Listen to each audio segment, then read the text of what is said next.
From PetSmart National Adoption Week to legislation that can help expand veterinary care, the Arizona Humane Society is working to help so many more pets in need in our community.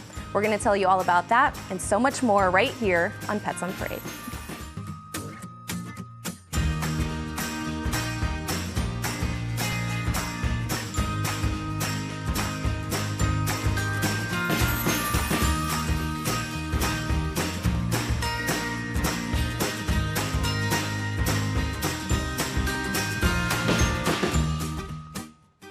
Good morning and welcome to Pets on Parade, brought to you by 3TV. I'm Kelsey Dickerson with the Arizona Humane Society. Thank you so much for tuning in with us this Saturday. We missed you so much last week, and we are so glad to be back with you to be able to show off some absolutely adorable pets, including these little guys who have gone through an absolutely incredible transformation and have grown quite a bit since this picture. And we want to know, can you guess what kind of pet this matted mess of fur came from? AHS groomer Sabrina posted this to her Instagram, and we want to see if you can guess correctly. We're going to see who it came from and their new do in just a bit. And of course, we have to get back to the puppy cuteness right away. We saw this pup's litter picture before, and don't worry, we're going to meet the rest of his siblings in just a bit. Perry, I'm not sure how much he resembles the character that he's named after, but can you please do us the honors of introducing us? I don't think he's a beagle. That's my first guess. Little Snoopy here came into us from our Project Reach Out, where we go to shelters in the state of Arizona that are maybe having a little bit of a flow problem at the time. And this little guy came from Geronimo Animal Rescue, which I believe is a little bit east of Globe in the San Carlos area. He did come in with his other two little litter mates, and you're going to meet them later. He came in with the typical little puppy issues. We sent him off to our Second Chance Animal Trauma Hospital. They evaluated him. He had a little bit of hair loss. He had a puppy cold. He went to a foster home where he was treated for kennel cough, and he is all better now. Do you want this guy? This is a great time to do that, because this week, I actually started on Monday. It is PetSmart National Adoption Week. You have all of today, though, and all of tomorrow to take advantage of this. All of the pets at that location are 50% off, and we're saying all pets, puppies, kittens, as well as adult dogs and cats. It is a spectacular special. Please take advantage of it. These little guys might be there, so you can take advantage and adopt some puppies. You know, Kelsey, we have done over 10,000 adoptions at that location since 2018. That's fantastic. Absolutely incredible. And to think about the couple years that it was closed to, that team has just absolutely rocked it. And this partnership is so life-saving. So thank you so much for that information, Perry. And speaking of adoption specials, we want to give a huge shout out to all of our staff who worked so hard to help find more than 270 pets their forever homes last week, thanks to Bissell Pet Foundation. From our rescue and medical staff to our animal care and adoptions teams and so many others, it truly takes a village to help save our sick, injured, and abused pets. Pets like Squirrel, who was found abandoned and tied to a pole last month. Once examined in our trauma hospital, it was found that he was also blind. After medical observation, Squirrel was cleared for adoption and quickly found his forever home with Danielle, who is passionate about special needs pets. So thank you so much to everyone who allows us to be able to save these lives. And buckle up, cowboys and cowgirls. If we have any fellow Yellowstone fans out there, then you're gonna know who these kittens are named after. I wish we had little cowboy hats to put on them, Denise. I do too. That would be really cute, but I don't think they would like that so much. This is Casey, and then Bree has Rip here. These guys are 10 weeks old, and they came from a home that had 40 other pets, which, as you can assume, that would be very busy and probably very loud. So these guys are looking for a quiet home with a family that can give them a lot of individual attention. Our Pet Resource Center fields thousands of calls every year and provides information about services for humans and their pets in our community. So if you find yourself in any kind of predicament with your pet, whether you adopted your pet from us or not, call our Pet Resource Center. They provide information about pet-friendly housing, information about behavior training or tips on dealing with behavior issues, or information about our spay and neuter services. Our staff and volunteers will be happy to help, so we encourage all people to call.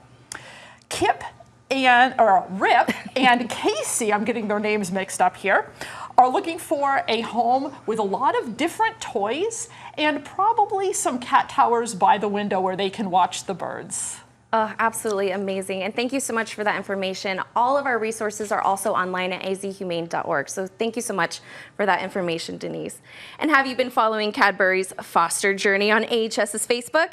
If so, you'll know that this adorable girl has gone from a scared, untrusting pup to a loving, sociable mama, as she recently had 6 puppies in her foster hero home.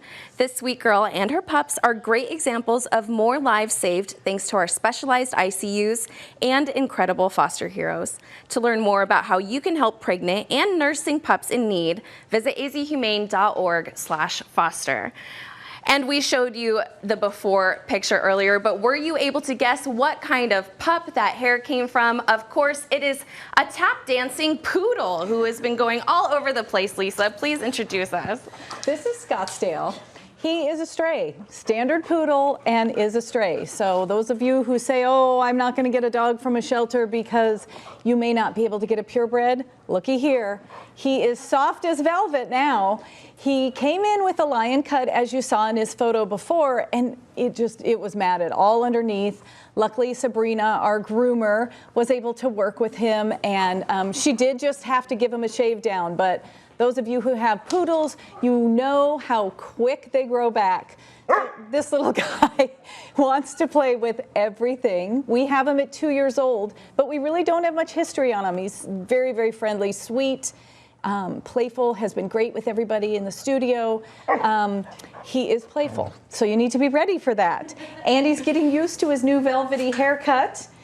And he luckily, though, met Sabrina. She said he jumped right up on the grooming table. He was well, versed in that. He'd obviously been groomed before. When you have a dog like this, it is a grooming expense. Be prepared to spend probably every, 6 to 8 weeks, $75 or so to have your standard poodle groomed. He's 40 pounds now. He's probably going to be 50, 55 pounds. He's on the thin side. But he is sweet as can be. I don't know how he found himself injured at an emergency animal clinic and unclaimed. He was not microchipped. But I can guarantee you we will have a line out the door for this handsome guy. You know what? I think he's moving all around like that because he's feeling a lot better now that he can move without all those mats. So thank you so much for that important reminder. And make sure to stay tuned right here to Pets on Parade because we're going to tell you all about SB 1053 and how it can potentially expand veterinary care right here in our state. That's coming up after the break.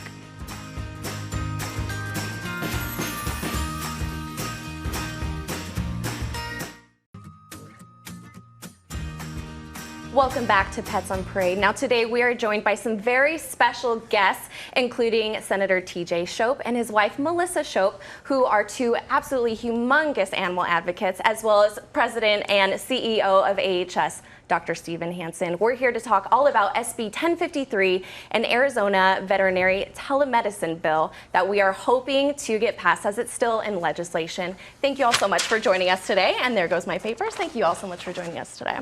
Thanks for having us. Of course. Now, Senator, for anyone who's not aware out there, can you tell us about what this bill entails? Yeah, so what we're trying to do with the bill is allow for telemedicine. If you have kids or if you visit the doctor yourself, you've probably gotten used to doing so via electronic means over the last few years. And we're trying to really introduce that in a wider scale in Arizona to pets. So, have the opportunity to have a doctor obviously speak to you and hopefully try to remedy whatever ails your favorite feline or your favorite canine. Of course, yeah. So this is going to be able to help expand veterinary care for so many pets truly in need. Why was this so important to you to be able to help get it started and hopefully to be able to pass? And where is it at in the legislation process? It's very important in my legislative district, which entails much of Pinal County and dips into Pima County. You're often an hour drive away from the nearest veterinarian and don't even ask about 24/7 services because they're just non-existent. And that is the case in much of rural Arizona, of course. So this was, and the idea kind of, hey, can we bring the care to home as much as possible? And that's what we're trying to do here. And where it's at right now is in the House Land, Agriculture, and Rural Affairs Committee, which is chaired by Representative Lupe Diaz out of Benson. And we had a great conversation yesterday and again this morning, and definitely recognizes the need, because Benson, not much, in Pima County, not much different situation than a place like Coolidge is in that situation, where the distance traveled is very long to get to some services. Yes, we definitely see that all he the doesn't. time. The one I want to hear about that. I can't believe that there'd be that long. You know what? These puppies are ready for this legislation to be passed, I believe. Now, Mrs. Shope, I heard through the grapevine that maybe you might have helped inspire some of this legislation, as well as some other legislation before as well. And you two are also huge animal advocates. You've just surpassed 50 foster dogs. So why is it so important for you to be involved in animal advocacy and be able to help little ones like these two here? It's just a great way to give back. Obviously, we all know fosters help save lives, to give them that ability to get socialized and get fully vetted so they're eligible for adoption. And it's something I've always thoroughly enjoyed. And in rural areas, this bill is really going to be life-changing and life-saving, where animals aren't, owners aren't forced to decide whether or not to treat their animal based on the distance and time that's required, and can take good care of them. Truly, and like I mentioned, we see that at the Arizona Humane Society each and every day, Dr. Hansen, of people who maybe aren't able to reach veterinary care, maybe can't afford it. This is really going to be able to bridge that gap, right? Kelsey, it really will. What this bill will allow is for telemedicine to provide reach into homes where we didn't have reach before. As the senator mentioned, we can get into rural areas and agricultural areas where we know there's a very large shortage of veterinarians, unable for people to get access to those folks. So what this will allow is a veterinarian and a veterinary hospital to triage cases, to manage those cases before they're severe, take care of as many of them as they can, and then direct care into veterinary hospitals when they actually need to go into veterinary hospitals. It doesn't replace a veterinary hospital, but it will work in conjunction with a veterinary hospital. Well, and speaking of veterinary access, last year we were able to pass a bill that allows us to hopefully be able to recruit more veterinarians to Arizona. As we know, there's not just a veterinarian shortage right here in our community, but throughout the United States. Senator, what was that bill, and how does it help attract potential veterinarians to Arizona? It was a fantastic bill, and I know many people that watch the program wrote into their legislators to support it. A veterinary tuition reimbursement program up to $100,000, and we capped, I think the appropriation was for $5 million total in that last session. And, in rural areas and even in some of the underserved areas of the metropolitan areas, there are intense shortages of veterinarians. We were looking at a service map, like a heat zone map, in committee a few weeks ago, and you have pockets of the Phoenix, Tucson metro area that have no services at all, and obviously, as I mentioned, in my district as well. So we can turn out more vets. In order to be eligible, they have to work at a not-for-profit for a period of time, or in a rural setting or agriculture setting, which is where we're facing the biggest need right now. Of course, yeah. So this is going to be absolutely incredible.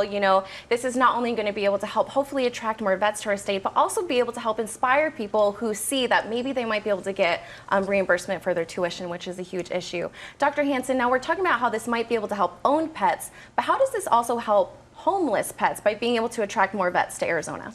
Well, it certainly does also affect our shelter. So, for example, in our shelter, we saw 13% more animals last year than the prior year, animals that were relinquished by families that could not afford medical care. So if we can provide more affordable medical care, if we can weave in telemedicine to provide that care when it's needed at a cost that's affordable, then we have a win all the way around. More veterinarians in the state, more veterinarians in the shelter, and more access to care. It really is all about access to care and providing quality veterinary care to areas of Arizona where there is no care. Absolutely, and as we saw over the pandemic, when you don't have access to veterinary care, it really has a sliding effect. So thank you all so much for joining us today and for everything that you guys are doing to be able to help even more little ones here in our community. Absolutely, love to do it. Thanks for having us. Thank you so much. And for anyone out there who is hoping to maybe learn more about advocacy, you can visit azhumane.org/advocacy Advocacy to be able to sign up for alerts. But don't worry, we're going to introduce you to these little wiggle bottoms after the break.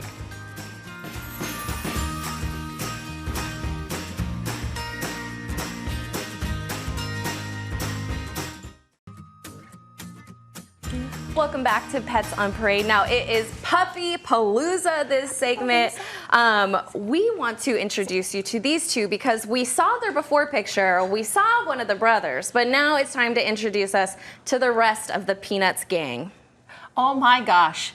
These little guys, of course, are related to Snoopy, if you couldn't tell. We've got Pigpen and Woodstock. And are they the cutest puppies? They're super warm, they're super cuddly. We've been playing with them in the studio this entire time, having a complete blast, which is like the best part of volunteering. But these folks came over from the reservation as well, just like Snoopy, and they were fostered because they needed some weight gain. They needed to get their skin and coat back up to shining and looking good, and you can tell that they're just beautiful, and they're going to continue to get better with good food and a good stable home. Something to consider coming up, especially with the holidays. You might be looking at Easter baskets, Passover treats, etc. So definitely keep an eye out for those items that can be poisonous to pets. Those items can be household items, also items such as lilies that are very popular this time of year. So you definitely want to make sure that you're being careful because especially these little guys can get into anything you think they can't get into. They definitely test your house for puppy checking. But make sure that if you have any problems, call the poison hotline from the ASPCA, and then also you can prevent it even better. So making sure that you're just really good about checking everything as it comes into the house. That is right, and just like we child-proof our homes, we need to pet-proof our homes as well. So thank you so much for those tips. And like Bree said, you can visit the ASPCA website or call them and always have your emergency vet number on hand. Very important, thank you so much. And now, Carrie, I just don't think you're having any fun over there. I'm really sorry that you are just not having any fun here on Pets on Parade. We saw these two, and you know what? They were being a little naughty during the segment, and I think they're being angels now. Yes, Kelsey, I will do this all day, every day, no problem. I am so excited to introduce you to Benny and June. And you might wonder, how in the world did these two absolutely adorable puppies come to AHS? They just walked through the front door with a Good Samaritan. They were abandoned, and a Good Samaritan found them and brought them to AHS. You know, Kelsey, it's been a rough week for puppies being abandoned. We had over 20 puppies that just were out in the community left, and so please don't abandon your pets. There is support out there. Give our PRC a call. But these two kiddos are now searching for a foster home. This is Benny. He weighs about 2.5 pounds, and little sister June, she's got some spunk in her too. And they need to go just to grow up, to be of weight, to be altered. So these two kiddos could definitely be part of your living room floor, playing around, ready for some love and snuggles. Everyone needs some puppy breath in their life. We would love for you to visit azhumane.org. These are just two of over 30 pets that need foster homes today. AHS will provide all the supplies that you need, the medical care, and most importantly, the guidance on your journey. We're here today, but if you want some extra love and snuggles and a little one who loves to chew on his leash, these are your kids. Oh my gosh, so cute. And we've been talking about our PRC, but also pethousinghelpaz.org is a great resource for anyone out there who needs help as well. So thank you so much for that, Carrie, and thank you, June and Benny.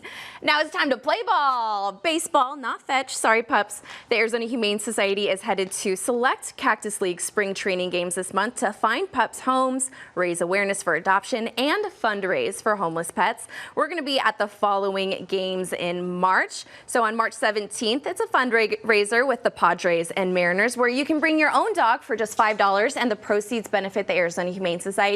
On March 23rd, the Padres are taking on the Brewers at an adoption event. You can go home with your very own furry friend, and the same thing for March 26th, except this game, it's Brewers versus the Diamondbacks. If you'd like to learn more about these games or any of the events that we have coming up, you can visit azhumane.org/events. And our next cutie is a bunny whose name in Hawaiian means breath or spirit of heaven. A beautiful name for a beautiful girl, Lisa. That's right, and she feels like a spirit of heaven. She is the softest, sweetest, very hand-tamed, cuddly bunny. She was just eating a little spinach out of my hand.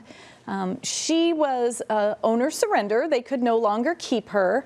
And she is just about the most perfect, beautiful white you can imagine. Our foster family says she loves to have her nose rubbed and her cheeks. So if you're thinking about adding a bunny, look at our information about rabbits. They are great pets. They need some special handling. They cannot be in a wire bottom cage. They need to be in a flat bottom cage, otherwise it bothers their feet. But we give lots of tips on rabbit ownership, since we have had a lot of rabbits lately. But this sweet girl is looking for a home. And if you can't adopt, we always like to give people other ways that they can help out. Many corporations have donorship matching opportunities or corporate giving. I know my personal employer, Nationwide Insurance, matches my donations, and you can direct your donation to any, local, as long as it's a 501c3. And the Arizona Humane Society is the wonderful, wonderful benefactors of those donations. So check with your employer. A lot of people don't even know that they do corporate matching and double your donation. And if you're looking ways to donate at AHS, you can just always go right on our webpage and always go straight back to the care of the animals, azhumane.org/donate. Absolutely amazing. Thank you so much. And that little bunny salad just looks so good. Thank you so much, Lisa. And AHS's Compassion in the Community programs provide lessons that feature a wide range of STEAM-focused topics, hands-on learning, and live animal interactions while meeting K-12 academic standards. Topics include understanding how animals communicate their needs and emotions, the human-animal bond, veterinary science, and so much more. A huge thank you to Cox Charities for underwriting the cost of Compassion in the Classroom for select schools as a part of their gift of more than $600,000 in statewide donations given to local nonprofits this year. You can learn more about our school programs and how you can bring them to your kiddos at azhumane.org/school. And don't change that channel. We still have a couple of adorable pets who can't wait to meet you, including this pup whose name means beautiful lady. Can you guess what it is? We're going to see if you're right coming up after the break. Welcome back to the show. Now, we couldn't have a litter of Yellowstone characters without the head honcho, of course. And for any fans of Kevin Costner out there, you're gonna love this kitty no matter what, I think. Please introduce us to John, Denise. This is John. He's 10 weeks old, and you did meet his litter mates earlier in the show. John is very busy. He has been moving since I got him out of the kennel, and he is looking for his family who's going to give him a lot of different toys. He really seems to like these pipe cleaners, so I think those are a favorite. We are at the beginning of March, but it is kitten season, so we are looking for families to foster bottle baby kittens. If you are interested, visit azhumane.org/foster for more information. But if you're looking for a kitten who's a little bit older, come on down and get 10-week-old John. Oh my goodness, yeah, who doesn't want to be a mama cat? You can be a mama cat to our foster kitties, so thank you so much for that information, Denise. And were you able to guess our last pup's name? I think it fits her perfectly, Perry. Absolutely, Kelsey. Belladonna, it's Italian for, and name of a flower also, for a beautiful lady, and she absolutely is. She's a stunning little black little lab mix here. She came to us from our field unit. She was an injured stray. She came in, we sent her off to our Second Chance Animal Trauma Hospital. She was seen limping pretty badly on her right front leg, but we evaluated her, and she's all good now, so probably just a soft tissue injury that is healed quite well. She's a wonderful, wonderful girl. She's a little bit shy. She takes treats very, very nicely. She's extremely sweet. She's been giving me kisses throughout this little segment here. Just following up on our middle segment, there's a lot of things the Arizona Humane Society does. I don't know that a lot of people do know that we do lobby a lot for animal welfare bills. If you are not familiar with your representatives, if you want to see what we've done in the past, we're responsible for passage of several bills in the past, and we're working on several more right now. go to our website, azhumane.org/advocacy. It's a hard word to say. Hey, well, you're telling me. Thank you so much for that, Perry. And with that, thank you so much to Senator Shope, Mrs. Shope, and Dr. Hansen to join us today to talk all about how it truly takes a whole community to be able to pass laws to protect even more pets in our community. And remember, today and tomorrow only, we have 50% off adoptions at our PetSmart location, so make sure to visit there. Until then, we'll see you right here next week for Pets on Parade.